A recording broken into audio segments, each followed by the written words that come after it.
చదువు నేర్చితినంచు గర్వం వశించరాదు.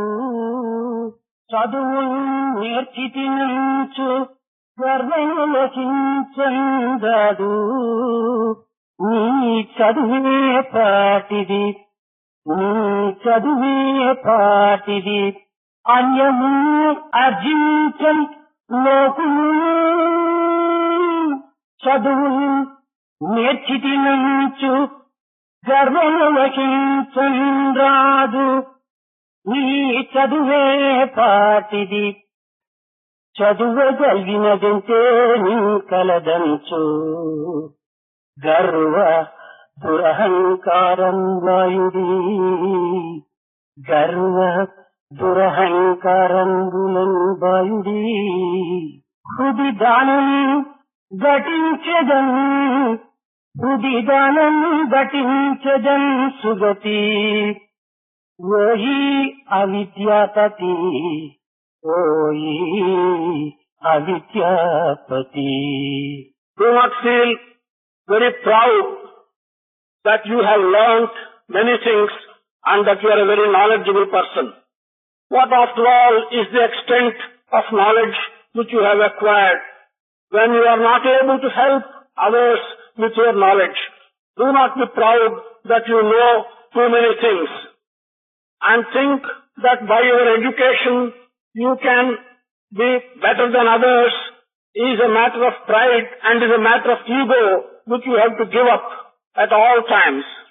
You who are the embodiment of ignorance, you should realize that out of your education and out of your limited knowledge, things cannot come to you. ధార్మిక మహోదయులైన విద్యార్థులారా, విద్యా బోధకులారా, విద్యాభిమానులారా, young students who are after learning what dharma is, and others organizers of education and patrons of education. ఈనాడు మనము పవిత్రమైనటువంటి మహాయాగమును ప్రారంభించబోతున్నాము. ఈ యాగం యొక్క లక్ష్యము ధార్మిక ప్రకృతి, పవిత్రమైనటువంటి ఆధ్యాత్మిక యొక్క చరిత్రను మనం సందర్శించుకోవటమే దీని యొక్క లక్ష్యంగా మనకుంటుండాలి. Today we are going to begin a very sacred experiment. The purpose of this sacred experiment is for us to realize the meaning of the dharmic nature around us and also of the true meaning of the adhyatmic environment. అనేక మంది విద్యార్థులు, విద్యాధికారులు, అనుభవజ్ఞులైనటువంటి యొక్క విద్యావంతులు ఈ యొక్క క్రతువులో వారు కొంతవరకు ఋత్విక్కులుగా కూడా వారి భాగాన్ని అనుసరిస్తున్నారు. Many students and many people who are at the helm of education and experienced educationists are going to function as Ritvik, will participate in this great yajna or the experiment which we are going to conduct. ఈ యజ్ఞంలో మనం చేయవలసినటువంటి హోమము దురహంకారము, స్వార్థము ఈ రెండింటినీ హోమం చేసి పరార్థము విశాలమైనటువంటి భావమును అభివృద్ధి పరచుకోవటమే మనం చేయవలసినటువంటి యొక్క కర్మ. The sacrifice or the work which we have to do during this yajna is to be able to give up our arrogance, give up our selfishness and also promote selflessness and promote concern for others' good. జీవితమునగా కేవలం నేను అను స్థానం నుంచి మనము అనేటువంటి స్థానములకు చేరేటువంటి ప్రయాణమే. Life is simply means a journey from the position represented by one's own self, I, from the position of I to the position of we. మనం ఏకత్వం నుంచి అనేకత్వానికి చేసేటువంటి ప్రయాణంలో భిన్నత్వమైనటువంటి యొక్క భావములను దూరం చేసి ఆనందమైనటువంటి యొక్క అద్వైతాన్ని మనం అనుసరించడం చేతనే ఇట్టి ప్రదేశమును మనం చేరడానికి అర్హులమవుతాం. In the journey which we have to perform from the place of oneness to the place of diversity, if only we can give up all contradictory ideas, we will be in a position to enjoy the unity and the oneness that pervades this universe. ఈనాడు మనం భారతీయ పవిత్రమైనటువంటి సంస్కృతిని విస్మరించి పాశ్చాత్య నాగరికతను అవలంబించి తద్వారా పాశ్చాత్య విద్యలను మనం అభివృద్ధి పరచుకొని అనేక రకములుగా ధనమును గణింప చేయడానికి తగినటువంటి ఆరాటంలో మన జీవితాన్ని అంకితం చేస్తున్నానే కానీ తన యొక్క జీవిత లక్ష్యం ఏమిటో అనేటువంటిది కూడా విద్యార్థులు కానీ విద్యాధికారులు కానీ గమనించడం లేదు. Today we are forgetting the sacred Indian culture. We are adopting Western civilization. By adopting Western civilization, we are learning various methods by which we can earn and amass money. But no one, neither the students nor those who are at the helm of educational programs, none of them seem to be considering how are we to be useful to others during our life. ధనార్జనే విద్య యొక్క లక్ష్యం కానేరదు, గుణార్జనే విద్య యొక్క లక్ష్యం. Earning money cannot be the purpose of education. Earning good qualities can only be the purpose of good education. ఈ ధనం వల్ల తిండి నిద్రాలంతో మాత్రమే మన యొక్క జీవితం అంతిమ గావించుకోవటానికి వ్యక్తిత్వం అనవసరం. Individual capacities are not necessary for just earning money and to be able to spend our lives just with our sleep and eating food. మనము జీవితంలో పుట్టిన మొదలు మన దేహమును అంతిమ గావించుకున్నంత వరకు కూడాను అనేక రకములైనటువంటి ఆహారాన్ని మనం ఆర్జించుకోవటానికి ప్రయత్నం చేస్తున్నాం. From the time of our birth till this body comes to an end, we are making several attempts, many different kinds of attempts to earn and acquire food at all times. కానీ ఇట్టి ఆహారమును ప్రోగు చేసుకునేటువంటి విధానంలో పశుపక్షి మృగాదులు కూడా మనవలే కూడాను అవి కూడాను సంచరిస్తూ అట్టి ఆహారమును ప్రోగు చేసుకుంటూ ఉన్నాయి. In this process of amassing food of different kinds to fulfill our needs, even the birds and the animals are also doing exactly the same thing. ఆహారం నిమిత్తమై ఏ విధమైనటువంటి శక్తి సామర్థ్యములు, విద్యా విజ్ఞాన ప్రజ్ఞాన సుజ్ఞానములైనటువంటి యొక్క పశుపక్షి మృగాదులే కూడా సులభంగా ఆర్జించుకుంటున్నప్పుడు మనం ఇంతటి మానవత్వముని, దివ్యత్వమని, పవిత్రమని, ఇంత జ్ఞానము, ఇంత విద్యావంతులమై కూడాను మనము కూడాను ఆ పశుపక్షి మృగాదులు చేసేటువంటి యొక్క క్రియలో మనం భాగం వహించడం ఇది మానుషత్వానికి సరైనటువంటిది కానేరదు. In the matter of acquiring food, different kinds of strength that are used by us, different kinds of skills and abilities that are used by us, while even the birds and animals are able to use such strength and such skill, it is not fitting for a human being to use all the knowledge and the skill and the abilities that he has acquired just for doing these elementary purposes which even the birds and animals are able to do. అన్న నిమిత్తమే మన యొక్క జీవితాన్ని అంకితం చేయటం వల్లనే ఆత్మకు అతి దూరం అయిపోతున్నాం. Because we are sacrificing our lives merely for acquiring food, we are becoming more and more distant from our Adhyatmic thoughts. ఇట్టి ఆహారంలో అనేక రకమైన ప్రాణులు కూడా మనకు ఆహుతి అయిపోతున్నాయి. In this kind of search for food, many different lives are being sacrificed for this purpose. చెట్లు, పుట్టలు, చేపలు, గొర్రెలు, మేకలు, కోళ్లు ఇంకా అనేక రకమైనటువంటి ప్రాణులంతా కూడా మనుషులకి ఆహుతి అయిపోవటం చేత తిరిగి మన యొక్క జనాభా అనేటువంటిది ఆ చచ్చినటువంటి జీవులంతా కూడా మానవత్వంగా ఉద్భవించడానికి ప్రయత్నం చేస్తున్నాయి. Because in this process of our searching for food, many things like trees, like mammals, like birds, like sheep and cattle and so on are all being sacrificed. All these jivas are again being reborn as human beings. మానవుల నుండి చేరటం చేత తిరిగి మానవత్వమే దానికి ప్రాప్తిస్తూ ఉంటున్నాయి. అందువల్ల ఏ ప్రాణులు కూడా పైకి పోవటానికి ఏ విధమైనటువంటి పాస్పోర్ట్ గానీ టికెట్లు గానీ వాటికి చిక్కటం లేదు. Because these various lives are being sacrificed and are merging with human beings, they are also acquiring the life of human beings. None of these lives, none of these jivas are getting any chance of rising higher than a human being. కనుక మన జీవితమంతా కూడా పునరపి జననం, పునరపి మరణం ఈ విధమైనటువంటి దీనిలో తిరిగి తల్లి గర్భంలో పుట్టడం, తిరిగి తల్లి గర్భం నుంచి వెనుకకు రావటము, తిరిగి తల్లి గర్భంలో చేరిపోవటం ఈ విధమైనటువంటి ప్రయాణం లోపలనే మన యొక్క జీవితం అంకితం కావటం చేత మనం ఒక బానిసల వలె మనం అయిపోతున్నాం. జో హుకం అని మనము బానిసల వలె మనం ప్రయాణం సరుపుతున్నాం. Our whole life, the entire life is being spent in an effort which just results in your dying, in your being reborn, dying again, being reborn. Thus you enter a mother's womb, stay there, come out of it, reborn, again enter a mother's womb and come out of it.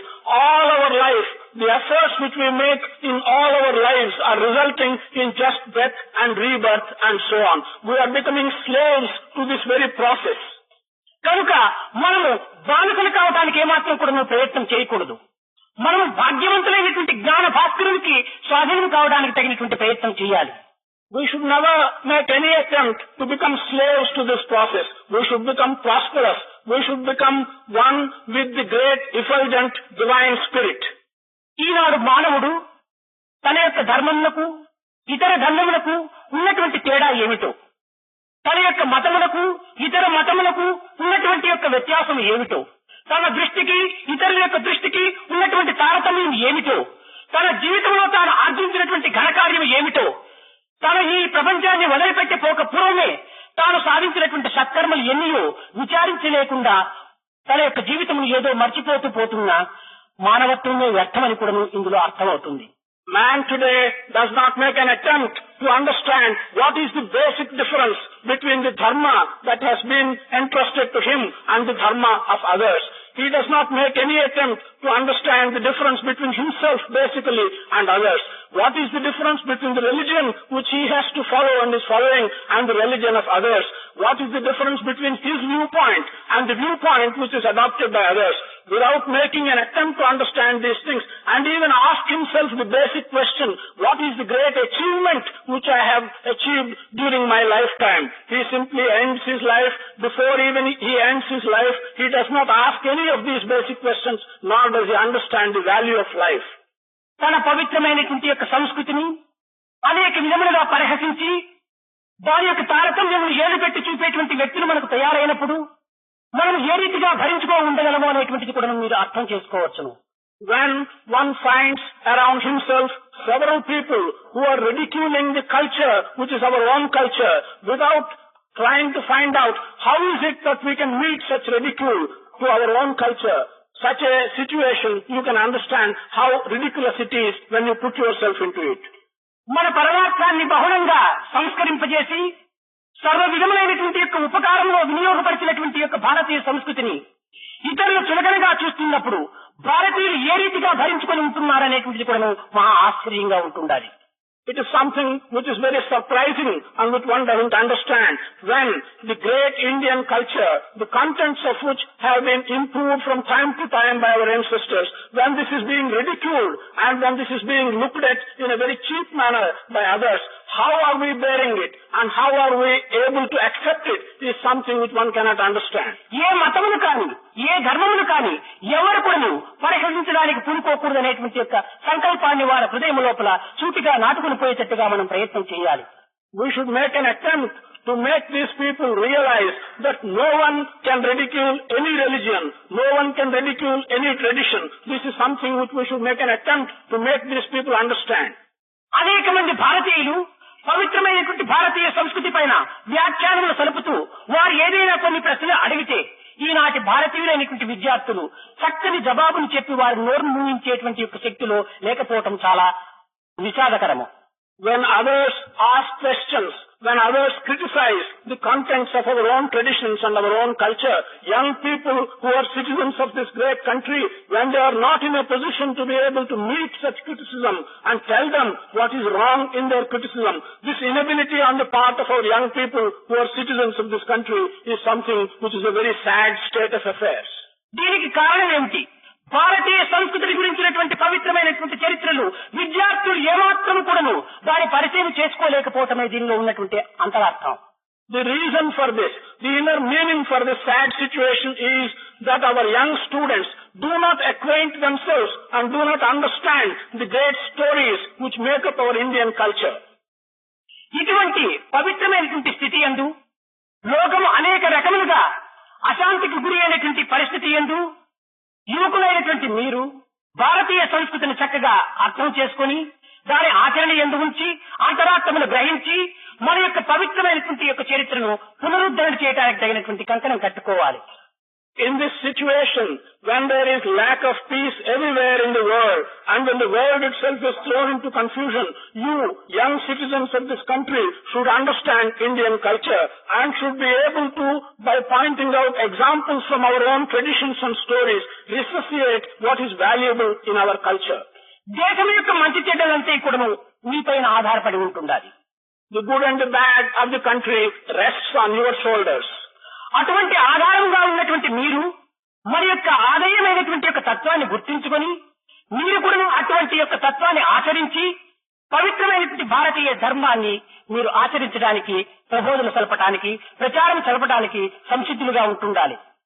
such a few who have this burden on your shoulders, you should be prepared to understand the base, the foundation on which our culture is resting. You should yourself put the contents of our culture into practice. You should be prepared to do these things. అనేక మంది మన భారతీయ చరిత్రలో ఉన్నటువంటి పవిత్రమైనటువంటి సారంను గ్రోలక ఏదో కొంత వినికిడి చేతనే భారత భాగవత రామాయణ పురాణముల యొక్క సంస్కృతిని అంతా కూడా కొంతవరకు అర్థం చేసుకుని తెలియనటువంటి మార్గం నందు ప్రవేశించి తనకు తెలియనటువంటి వాటి యందు కూడాను తాను కొంత జోక్యమును కలిగించుకొని తన యొక్క విలువను కూడా తాను నశింప చేసుకుంటున్నాడు విద్యార్థి.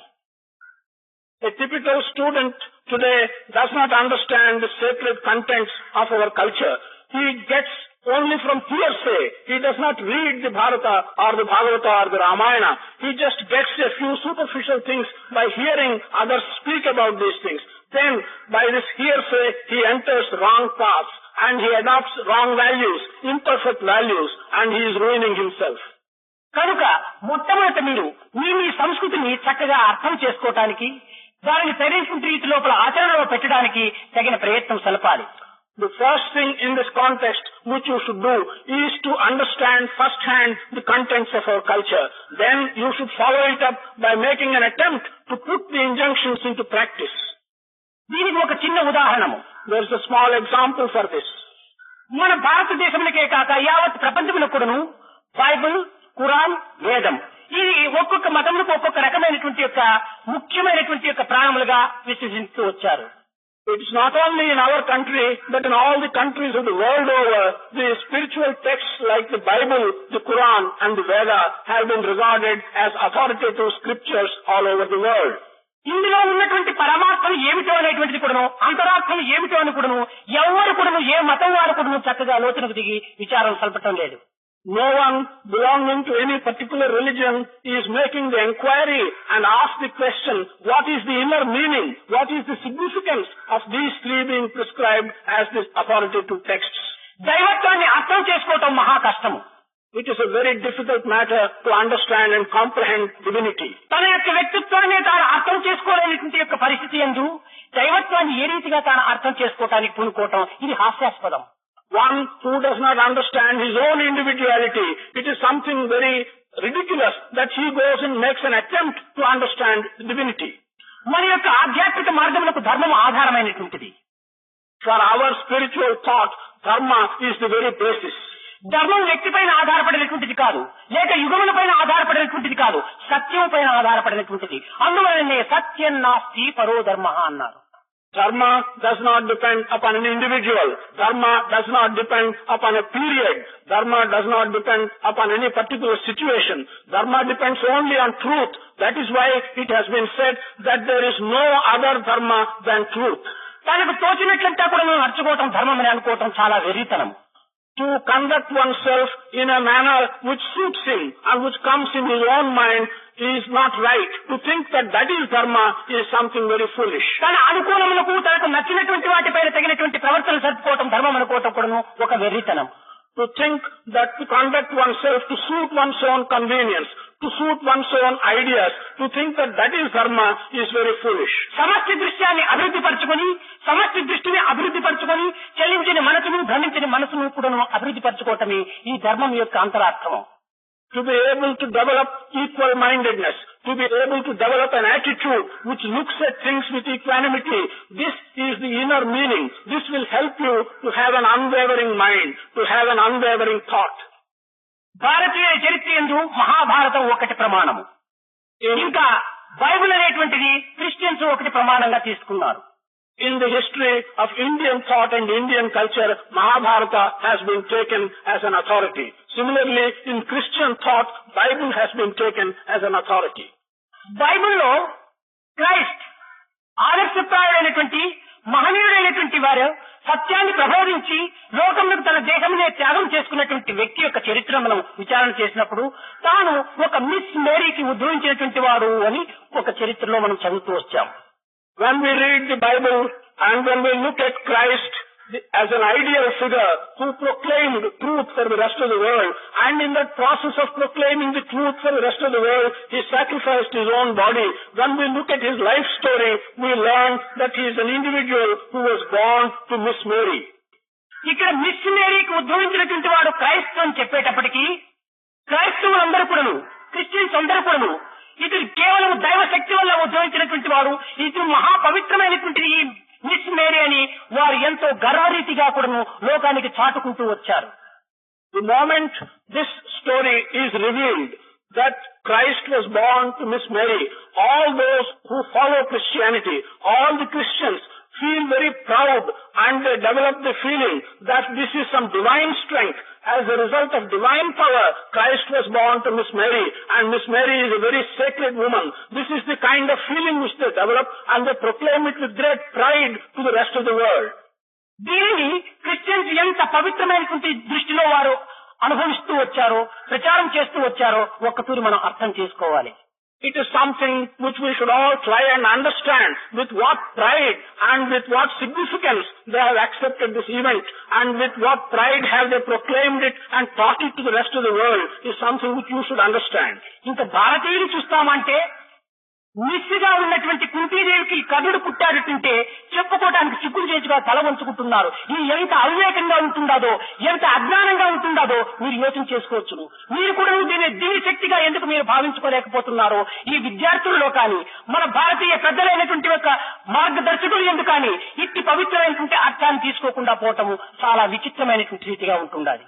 If we take the citizens of our own country, when they are told the story that Karna was born to an unmarried woman, Kunti, then they feel ashamed about the story. How the young citizens of this country feel and react to a story like that, and how the elders who are propagating the culture and the stories relating to our own culture, how they should feel, why they should not regard this as a result of divine strength. You should yourselves ask this question, why you put yourself in an embarrassing situation when this story is given to you. కానీ ఈనాడు మన యొక్క చరిత్రను అపార్థములుగా తీసుకొని కొన్ని నానార్థములుగా పెంచి అనర్థములనే హృదయమునందు ఉంచుకొని యథార్థమును ప్రకటనెట్టుతూ వస్తున్నాం. Today we are taking the stories that are contained in our own traditions and giving them wrong meanings. We set aside the correct and the inner meaning, and we take only the wrong meaning, and we persist in giving this wrong meaning to the stories that are contained in our culture. కనుక మొట్టమొదట మన భారతీయ చరిత్రను, పవిత్రమైనటువంటి యొక్క సంస్కృతిని కూడా మీరు అర్థం చేసుకోవటం లోపల ఎంతైనా మన భారతదేశానికి ఔన్నత్యం ఉంటుండాలి. Therefore, in the very first instance, if you can make an attempt to understand the history of our traditions and our country, and to also get the meaning that is involved in the history of our sacred traditions, there is considerable use in such an effort if you can make it. మీరు పూర్తి తెలుసుకొనక లేక పూర్తి తెలుసుకోలేకపోవటం చేతనే ఈ యొక్క సందిగ్ధావస్థ మీకు ఏర్పడుతూ ఉంటుండాలి. పూర్తి తెలుసుకుంటే కూడాను కొంత సుఖం ఏర్పడుతుంది, తెలియకుండా ఉంటే కూడాను కొంత సుఖం ఏర్పడుతుంది. తెలిసి తెలియనటువంటి పరిస్థితి లోపల మన భారతీయులు చాలా పదార్థములకు చోటిచ్చి వారి జీవితం వ్యర్థం చేసుకోవడానికి పూనుకుంటున్నారు. There is no trouble if you are fully knowledgeable. There is no trouble if you are completely ignorant. You are neither completely ignorant nor are you fully knowledgeable. You are hanging in between. You know a little, you do not know everything. In between the two, you are in great confusion, and therefore the meanings you are taking are always the wrong meanings. కనుక మనము పూర్తిగా తెలుసుకోవటానికి ఈ ఒక్క నెలకుడను జరిగేటువంటి ఈ పవిత్రమైనటువంటి క్రతువునందు అనుభవజ్ఞులైనటువంటి పండితులు అందించేటువంటి విద్యావంతులు అందించేటువంటి యొక్క మన భారతీయ సంస్కృతిని మీ హృదయ స్థానమునందు స్థిరం చేసుకుని తిరిగి మన భారతదేశానికి మీరు నాయకత్వాన్ని వహించి ఈ భారతీయ సంస్కృతిని కూడా చక్కగా సార్థకత పొందుతారని కూడా నేను ఆశిస్తున్నాను. In the next 1 month, in the sacred task to which we have committed ourselves during the next 1 month, with the help of the elders who will tell you the full stories and the full significance of our traditions, that you will be able to acquire complete knowledge during the next 1 month, and take it to your heart and understand the significance, the correct meaning of all that is contained in our traditions is something I am hoping will be possible, and you will be able to do that. ఈనాడు మనం ఆర్జించేటువంటి విద్య అనిపించుకోవటానికి వీలు లేదు. The kind of education which we are getting today cannot be called true education. ఇది బహుళ గ్రంథ పరిచయం మాత్రమే జరుగుతుంటున్నది కానీ అందులో ఉన్నటువంటి సార గ్రహణం అనేటువంటిది ఏమాత్రమో మనకు చేరటం లేదు. As a result of the education which we are having today, you are getting acquaintance with a manifold, with large number of textbooks. But we are not able to get the essence from those textbooks. మన యొక్క book knowledge వల్ల మనకున్నటువంటి energy అంతా కూడా పాడు చేసుకుంటున్నాము. As a result of the vast amount of knowledge which we try to get from the books, we are simply losing all the energy that we have. కనుక ఒక్క విద్యార్థి అయినా కూడాను సరి అయినటువంటి యొక్క జనరల్ నాలెడ్జ్ ని డెవలప్ చేసుకునేటువంటి విధానంలో కూడాను లేకపోతున్నాడు. We cannot find even one student who develops general knowledge. ఏదో కేవలం ఒక సబ్జెక్ట్ లో ఒక ఉత్తమమైనటువంటి స్థితి లోపల అభివృద్ధి గాంచాలని హైయర్ నాలెడ్జ్ కోసం ప్రయాణం జరుగుతున్నాడు. కానీ జనరల్ నాలెడ్జ్ లో జీరో అయిపోతున్నాడు. He chooses one part of the knowledge, one special aspect. He tries to acquire higher knowledge in one chosen special aspect. In that process, he loses all general knowledge. మన ministry కూడా చెప్పారు, science కు ఆధ్యాత్మికముకు చాలా వ్యత్యాసం ఉంటున్నది. Our minister explained to you that there is difference between science and spiritual pursuit. అయితే రెండింటి యందు సమన్వయపరిచినప్పుడు రెండు కూడా ఏకత్వంగా ఉంటుంటాదని కూడా తాను తెలుపుతూ వచ్చాడు. He also told you that if you can synthesize and if you can coordinate the two, then you will find a great deal of commonness between them. కానీ మన సైన్స్ చాలా అభివృద్ధి కావాల్సినటువంటిది. సైన్స్ ద్వారా లోకములకు చాలా ఉపకారమైనటువంటిది. పరోపకారార్థం మితం శరీరం అని, ఈ శరీరం పరోపకారార్థ నిమిత్తమే వచ్చినటువంటిది. But our science should grow, and as a result of the growth of science, it should cause help to others. Yes, we realize that these bodies are created for helping and for doing good to others. మన శరీర మానసిక ఆధ్యాత్మిక బలములను కూడా పుష్టికరం సాధించేటువంటి యొక్క విద్యను మనం ఆర్జించవలసినటువంటిది. We should acquire such education which will strengthen all the aspects relating to the body, the mind and spirit. Science చాలా పవిత్రమైనటువంటిది, లోకోపకారి అయినటువంటిది అయినప్పటికీ దానిని వినియోగపరిచేటువంటి విధానాన్ని మనం నేర్చుకోవటం లేదు. Science is good, science is sacred, science can be useful for the country, but we are not learning the methods, the methodology by which we can use science for our good. కనుక ఈ విధానం మనం తెలుసుకోలేకపోవడం చేత science లోపల చాలా పైకి వెళుతున్నాడు, hire knowledge develop చేసుకుంటున్నాడు. కానీ తన యొక్క సెన్స్ అంతా కూడా లో క్లాస్ కు దిగుతుంటున్నది. In science, they are going quite high. They are developing higher knowledge. They are developing many things. But because of our inability to use these scientific discoveries for the good of mankind, in the matter of self, in the matter of the individual help, we are going very low. ఇటువంటి ఇంద్రియ నిగ్రహములు గావించుకునేటువంటి నిమిత్తమై ఒకవైపున యోగాభ్యాసము అనేటువంటిది కూడాను ఈ నెల రోజులు కూడాను మనం ఇందులో ప్రాక్టీస్ చేయడానికి ప్రయత్నం చేస్తున్నాం. In order that you may control yourself, in order that you may control your sense organs, during this 1 month, we are also going to put into practice what are called the yogasanas. శారీర మానసిక మనోభావములంతా కూడా పుష్టిగా ఉంటున్నటువంటి ఈ సమయం నందే మన ఇంద్రియ నిగ్రహం చేసుకోవడానికి సరైనటువంటి అవకాశమే అందించకున్నా ఇంకా వృద్ధులైన తర్వాత ఇంద్రియ నిగ్రహం ఏ రీతిగా మనం చేయగలం? At this time, when you are young, when your body, mind and spirit are all strong, if you cannot control your sense organs, when you grow old, how are you going to control your sensual organs? కనుక నిజమైనటువంటి విద్య అనగా ఈ వయసు లోపల మన ఇంద్రియములను విచ్చలవిడిగా సంచరింపచేయకుండా సరైనటువంటి ధర్మ మార్గంలో ప్రవేశింపచేసి నీతి, నిజాయితీ, శీలము, పవిత్రత కూడాను నిలబెట్టుకునేటువంటి మార్గం లోపల మన యొక్క బుద్ధిని ప్రవేశింపచేయాలి.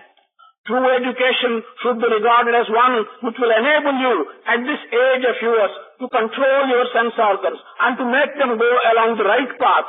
That process which enables your body, mind and spirit to get the strength by which you can control your organs and put them along the right path should be regarded as the right type of education.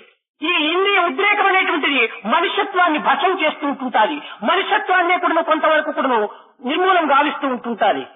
This excitement, the excitement comes from your sense organs. This is something which destroys the human qualities in you, and this is something which brings disgrace on human qualities. పవిత్రాత్మ స్వరూపులారా, దేశమనగా కేవలం మట్టి కాదు, మనుషుల యొక్క సమూహమే. Pavitratma Swarupa's country does not consist of dust. Country is a conglomeration of human beings. మనుషుల యొక్క సమ్మిళితమే దేశం అనేటువంటి సార్థక నామాన్ని అందుకుంటూ ఉండాలి. It is the conglomeration, it is the group of people, of human beings which gets the name of the country. మనుషులే లేకపోతే ఇది దేశమే కాదు. If there are no human beings, this would not be called a country. దేశం ఒక దేహము, మనుష్యత్వం ఒక పవిత్రము. The country is like a human body. దివ్యత్వం అనేటువంటి యొక్క పవిత్రమైన శక్తియే ఇందులో మానవత్వము. The strength, the divine strength in the country is the human nature in the body. ఈ దివ్యత్వం అనేటువంటి మానవత్వమే లేకపోతే ఈ మానవ దేహం ఏం ప్రయోజనం? మట్టితో సమానము. If there is no divine strength in the human body, what is the use of this body? The body is equivalent to dust. కనుక ఈనాడు మానవ ఆకారం మాత్రమే కనిపిస్తుంటున్నది కానీ మానవత్వం శూన్యమైపోయి ఉంటున్నది.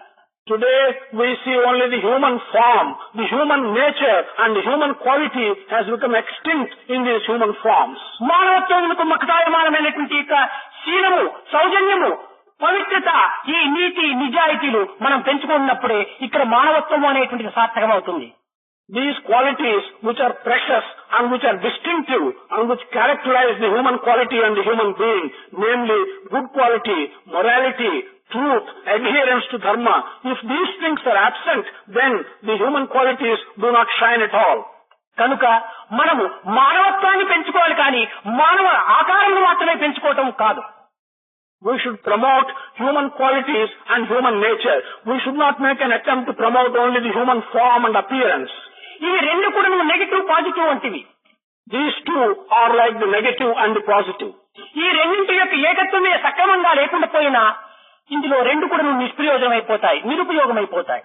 The unity and the oneness of these two, if that is not proper, then both of them become useless and purposeless. దివ్యత్వాన్ని నీ హృదయ స్థానంలో పవిత్రం చేసుకుని తదుపరి నీ దేహంలో విచ్చలవిడిగా సంచరించడానికి తగిన ప్రయత్నానికి పూనుకో. Enshrine divinity in your heart. Make it sacred.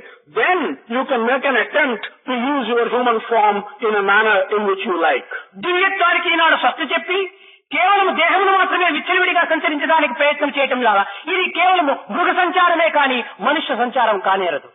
The fact that today you are not enshrining sacred divinity in your heart, you are forgetting it and being distant from it, and in that condition to be able to use your body as you like, this is not a human quality at all. This is behaving like an animal. కనుక మనము freedom, స్వేచ్ఛ చాలా అవసరమే. కానీ స్వేచ్ఛ అంటే ఏమిటి? The end of wisdom is freedom, the end of culture is perfection, the end of knowledge is love, the end of character is language అనగా ఎడ్యుకేషన్. ఇవి రెండింటి ఎందుకు మనం మనసును దృఢపరుచుకొని మన జీవితాన్ని సాగించడానికి ప్రయత్నం చేయాలి. Freedom is very necessary.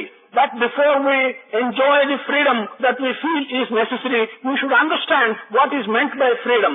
The freedom that is implied here and that is necessary should arise out of wisdom. It should arise out of character which you build out of your education. కారణం మన యొక్క మానవత్వాన్ని పవిత్రమైనటువంటి యొక్క దివ్యత్వంగా మార్చుకోవడానికి తగిన ప్రయత్నం చేయటమే ఈ విద్య యొక్క విధానము.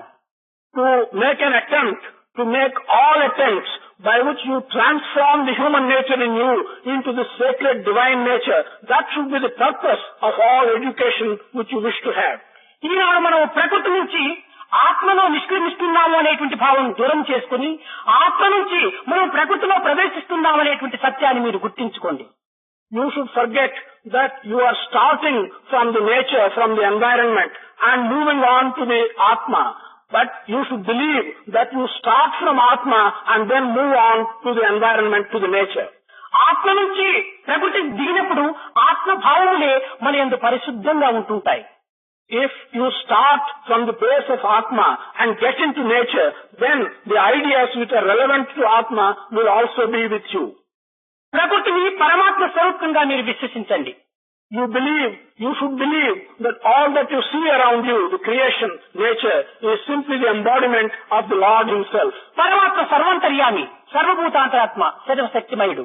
అలాంటి సర్వజ్ఞుడైనటువంటి యొక్క పరమాత్మను మనం ఈ ప్రకృతి యందు భావించుకోవటం చేత ఇషమును సుఖింప హేమతారక విద్య, పరమును సుఖింప బ్రహ్మ విద్య రెండింటి యందు కూడా మన యొక్క జన్మను సార్థకంగా ఉంచుకోవచ్చు. Paramatma is omnipresent, He is all-knowing, He is present everywhere in nature. By regarding that the entire nature that you see around us is the Lord's creation, then it will be possible for you to enjoy in this world by getting knowledge of the nature around you, and by having Adhyatmic knowledge, you will be able to have happiness in the spiritual world. పరమాత్మ సత్య జ్ఞాన అనంతం అనేటువంటి యొక్క ఆకారము ధరించి ఉంటున్నాడు. విజ్ఞానమైనటువంటి యొక్క స్వరూపంతో మన యొక్క దేహంలో వ్యాపించి ఉంటున్నాడు.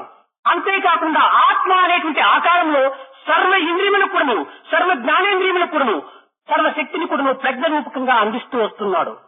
Paramatma is the embodiment of truth. He is the embodiment of wisdom. He is infinite. In that form, in the embodiment of truth and wisdom, He is present in all the organs that make up our body. Not only that, He is effulgent as Atma in our body. ఈనాడు మరొక విచిత్రమైనటువంటి సంఘటనలు జరుగుతూ వస్తున్నాయి ప్రపంచంలో. Today, in the world, there are many peculiar and incredible things that are happening. అనేక మంది మేము భౌతిక విజ్ఞానమని, విజ్ఞాన మార్గం నుండి మేము ఆరితేరినటువంటి వారమని, ఉన్నత స్థాయి యందు ఉన్నటువంటి వారమని వెర్రవీగటం కూడా ఒక తమాషగా ఉంటుండాలి. It is something which we see as a ridiculous situation where several persons feel very proud that they are very knowledgeable, that they know science and that they can attain very high positions. భగవంతుడు అనేటువంటి వాడు ఈ లోకంలో ఉంటున్నాడా? ఒకవేళ ఉండవచ్చును, ఉండినా కూడా అటువంటి వారికి మా హృదయంలో స్థానం లేదని కూడాను విచ్చలవిడిగా చెప్పుకునేటువంటి వెర్రి మనుషులు కూడా ఉంటున్నారు. These people ask questions and they make statements. Is there anyone like God? Even if there is a God, there is no place for Him in my thinking and in my heart. మనం చాలా సూక్ష్మంగా అర్థం చేసుకోవాల్సినటువంటి విధానం ఉంటుండాలి. There is need here for us to understand with great clarity what is implied in these statements. ఇతను మహా విజ్ఞాని అని చెప్పినటువంటి వ్యక్తి భగవంతుడు అనేటువంటి వానికి నా హృదయంలో స్థానం లేదు అని చెప్పడం చేత భగవంతుడు విజ్ఞాన స్వరూపుడు కనుక తాను విజ్ఞాని కాదు అనేటువంటిది తనకు తానే స్పష్టం చేసుకుంటున్నాడు. This person who claims to be a very knowledgeable person, who says that God, while God Himself is the embodiment of all wisdom and knowledge, to say that there is no place for him in his own mind, claiming himself to be a knowledgeable and wise person, is only to say that he has no wisdom himself. ఇంకా భగవంతుడు ఆత్మస్వరూపుడు అనగా అటువంటి వారికి తనలో స్థానం లేదని చెప్తుంటే తనకు తాను లేనని చెప్పుకునే తాను చాటుకోవటానికి ప్రయత్నం చేస్తున్నాడు. God is the very embodiment of Atma. He is the self. He is the self that is present in everyone. And to say that such God has no room in himself, he is simply proclaiming that he has no belief in the existence of himself. ఒకానొక కాలమునందు హిరణ్యకశిపుడు కూడాను నేనే దైవము ఇంక పరొక దైవం లేడనేటువంటి యొక్క దీని లోపల కూడాను సర్వత్రా కూడాను సంచరించి విచ్చలవిడిగా తాను స్వేచ్ఛా విహారం సలుపుతూ వచ్చాడు. At one time, Hiranyakashipa of our traditions said that there is no God other than himself, that he alone is the God, and he was moving about with such great pride, considering himself as God, and that there was no one else who can be called God. అలాంటి హిరణ్యకశిపుని కూడా ఒకానొక కాలం లోపల దేవుడు కావలసి వచ్చింది. Even to such Hiranyakashipa, on one occasion, he had the need for God. ఇంకా ఆ హిరణ్యకశిపుని కంటే తెలివితేటలు కలిగినటువంటి వారా వీరందరూ? ఈ హిరణ్యకశిపుని కంటే శక్తి సామర్థ్యములు కలిగినటువంటి వారా వీరందరూ? ఆ హిరణ్యకశిపుని కంటే కూడాను తపశక్తి కలిగినటువంటి వారా వీరందరూ కూడాను? కనుక అలాంటి మహా పెద్దలైనటువంటి వారు విజ్ఞాన ప్రజ్ఞాన సుజ్ఞాన భాస్కరులైనటువంటి వారు కూడాను దేవుడు అవసరమైనప్పుడు ఈ తుచ్చము జీవులకు దేవుడు అవసరం లేదనుకోవటము ఇది నిజముగా వారు అజ్ఞానంలో మొదటి స్థానమును అలంకరించారనే చెప్పవచ్చు. These proud people of today who proclaim that there is no need for God and there is no God, are they cleverer than Hiranyakashipa? Are they people who have strength, mental and physical, more than Hiranyakashipa?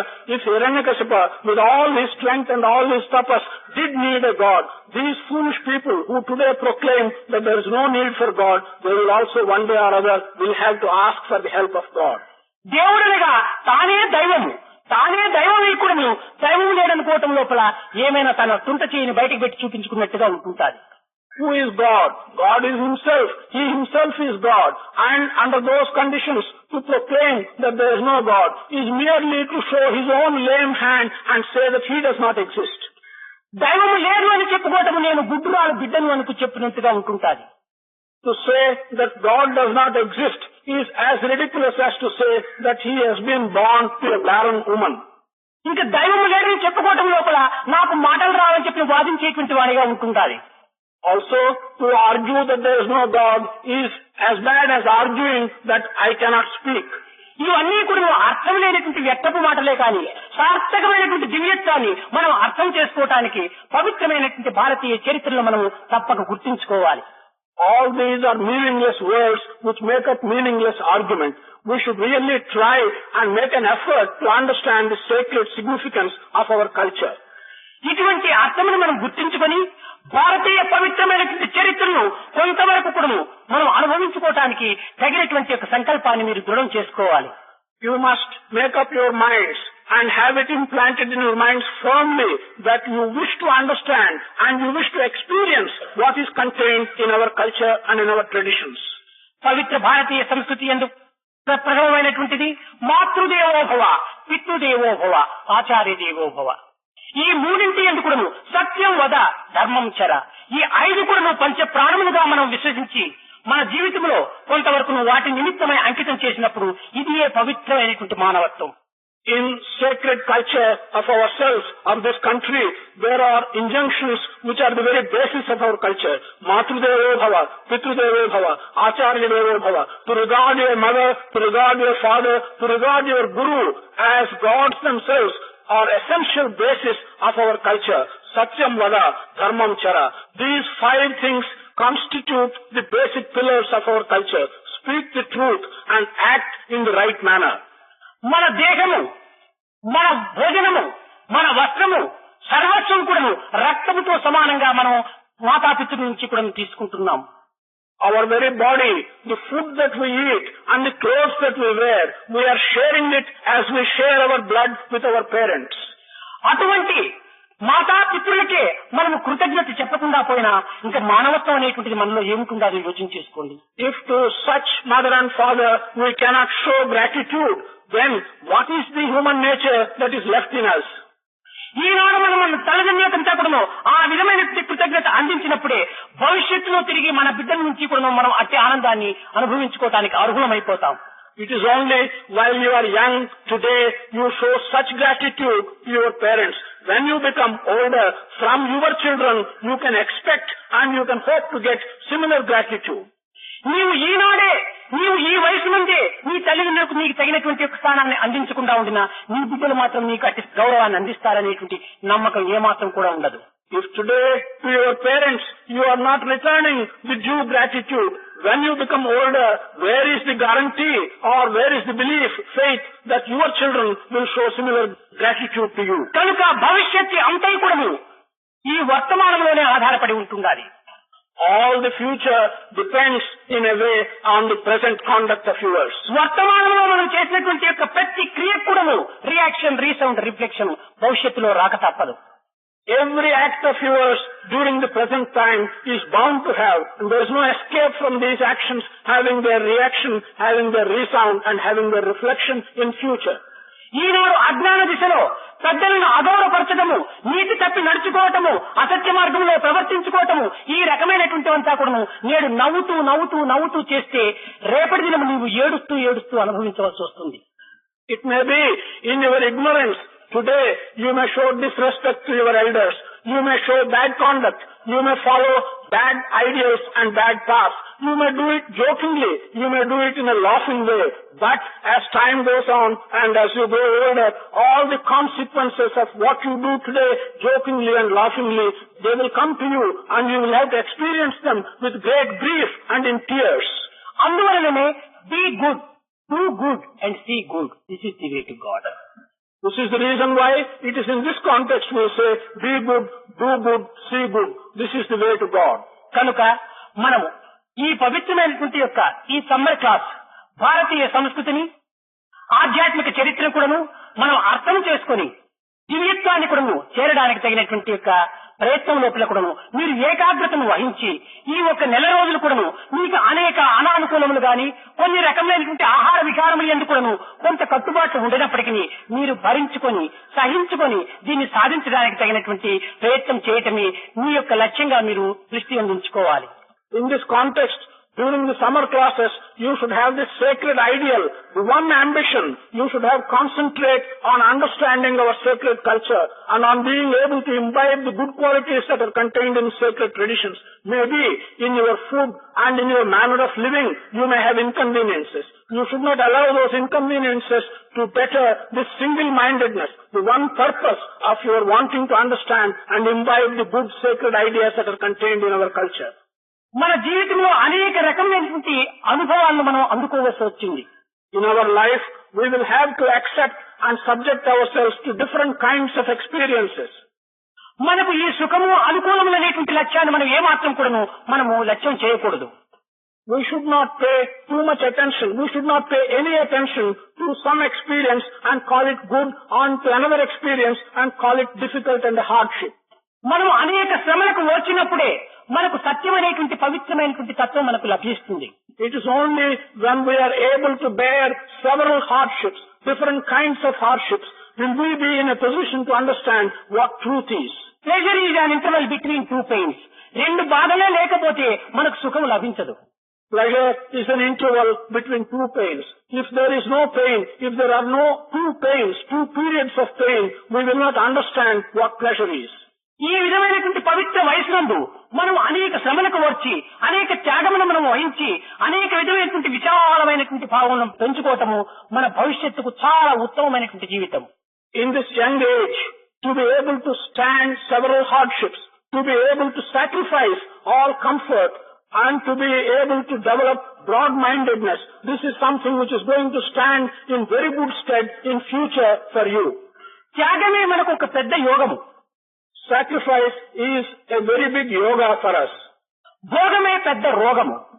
Bhoga or enjoyment is a great disease. కనుక ఈనాడు మనం భోగానికి మనం ఆశపడితేమా రేపటి దినము రోగం అనుభవించక తప్పదు. ఈనాడు మనం త్యాగములకు మనం సంసిద్ధులం అయిపోతేమా రేపటి దినము యోగం అనేటువంటి ఆనందాన్ని తప్పక మనం అనుభవిస్తాం. If today we go after enjoyment and pleasure and bhoga, you are sure to get into some kind of trouble and disease tomorrow. On the other hand, if today we give ourselves to sacrifice, tomorrow we will surely have happiness. ఈ బృందావనంలో చేరినటువంటి విద్యార్థినీలందరూ కూడా ఒక అన్నతమ్ములు అక్క చెల్లెండ్రు వలె సంచరించి ఒకరి భావమును ఒకరు అర్థం చేసుకొని ప్రతి ఒక్కరు కూడా ఒక దైవత్వం అనేటువంటి యొక్క బిడ్డలుగా మనం భావించుకొని మానవ సోదరత్వాన్ని దైవ పితృత్వాన్ని కూడా అభివృద్ధి పరిచేటువంటి యొక్క దీంట్లో ఎందుకు కూడాను ఈ యొక్క క్లాసులో ఒక ప్రధానమైనటువంటి సబ్జెక్ట్ గా మీరు తీసుకోవాలి. All the boys and girls who are assembled in Vrindavan from today onwards, they should regard each other as brothers and sisters. They should try and understand each other. They should try and see the divinity that is present in every one of them. They should use this occasion to develop and promote brotherhood of man and fatherhood of God. కానీ ఈనాడు వేదికల పైన మనం వచ్చి brothers and sisters అని అంటున్నామే కానీ మన ప్రాపర్టీలో మనం share ఇస్తున్నామా? లేదు. కానీ బ్రదర్స్ అండ్ సిస్టర్స్ అనేటువంటిది దేహరీతిగానే కాకుండా one divine principle in all, అది నిజమైనటువంటి యొక్క బ్రదర్స్ అండ్ సిస్టర్స్ అనేటువంటి సంబంధాన్ని కూరుస్తుంది, చేరుస్తుంది. Today we come on a platform and we address others as brothers and sisters. But do we share our property with brothers and sisters? No. We should not regard them as brothers and sisters only in the matter of bodily relationship. We should have in mind the one divine principle that is present in all, and it is in that context that we should regard all of them as brothers and sisters. కనుక ఈ పవిత్రమైనటువంటి గుణాన్ని మాత్రము మన జీవిత పర్యంతం కూడా మనం అనుసరించక తప్పదు. It is necessary, there is no escape from our having to follow these sacred qualities. మన దృష్టిని, మన వాక్కును లేక శ్రవణమును పవిత్రం గావించుకునేటువంటి మార్గంలో ఈ నెలదినమును కూడా తగినటువంటి తరబీదు మీరు కావాలి. In the direction of purifying your vision, in the direction of purifying your talk, in the direction of purifying what you hear, the sense of seeing, the sense of talking and the sense of hearing, you should be able to purify them during the next 1 month. प्रेम मुदित मन से कहो राम राम राम, राम राम राम, राम राम राम, राम राम राम. प्रेम मुदित मन से कहो राम राम राम, राम राम राम, राम राम राम. प्रेम मुदित मन से कहो राम राम राम, राम राम राम, राम राम राम, राम राम राम. प्रेम मुदित मन से कहो राम राम राम, राम राम राम.